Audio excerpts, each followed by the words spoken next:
In fact, Prime Minister Narendra Modi slammed the opposition parties on various issues, from the crackdown that is taking place on the corrupt under the UPA regime and the NDA regime to the opposition now peddling lies on institutions like the LIC and the Hindustan Aeronautics Limited. 2014 तक सिर्फ 5,000 करोड़ रुपए की ही संपत्ति attach की गई थी। हमारे 10 वर्षों में 1 लाख करोड़ रुपए से अधिक की संपत्ति अटैच की गई है। प्रोसिक्यूशन कंप्लेंट्स के मामले में भी बीते 10 वर्षों में 10 गुना की वृद्धि हुई है। ईडी ने बहुत बड़ी संख्या में टेरर फाइनेंसिंग से जुड़े अपराधियों को, साइबर क्राइम से जुड़े अपराधियों को, नारकोटिक से जुड़े अपराधियों को गिरफ्तार किया है। इन लोगों की हजारों करोड़ रुपए की संपत्ति अटैच की गई है। कई सारे ब्यूरोक्रेट्स के यहां ईडी की कार्रवाई ने, नोटों की गड्डियों ने पूरे देश का ध्यान अपनी ओर खींचा है। ये हम कर पाए हैं। अब जब इतनी तेज कार्रवाई होगी तो कुछ लोगों के पेट में दर्द होना बहुत स्वाभाविक है। और इसलिए ही तो वो लोग दिन रात मोदी को गाली देने का अभियान चला रहे हैं।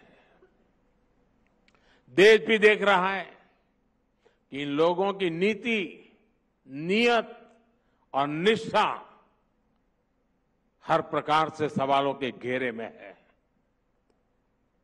ऐसे लोगों को देश साफ साफ कह रहा है, सो सॉरी।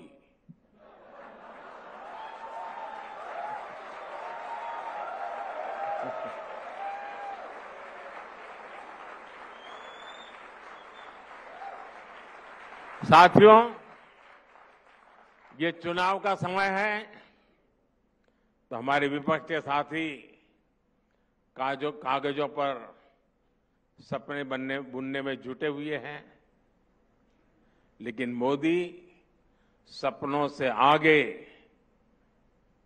संकल्प लेकर चलता है।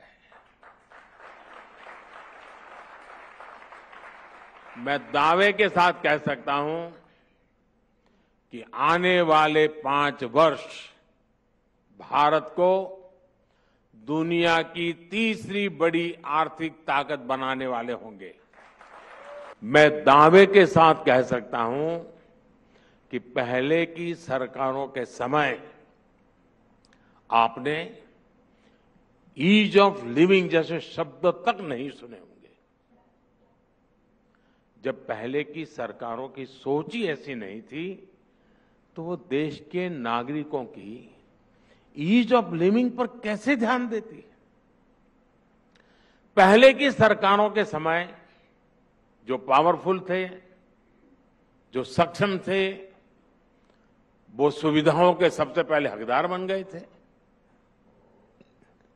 शाम दाम दंड भेद, जरूरत पड़ी तो सिफारिश, जरूरत पड़ी तो रिश्वत, कुछ भी करके सुविधाएं हासिल करते वो ले लेते थे। और बीच में पिसता कौन था? देश का सामान्य नागरिक, वो सामान्य नागरिक जिसको हम R.K. लक्ष्मण के कार्टूनों से ही पहचानते थे। मैं उसके साथ जी करके आया हूं।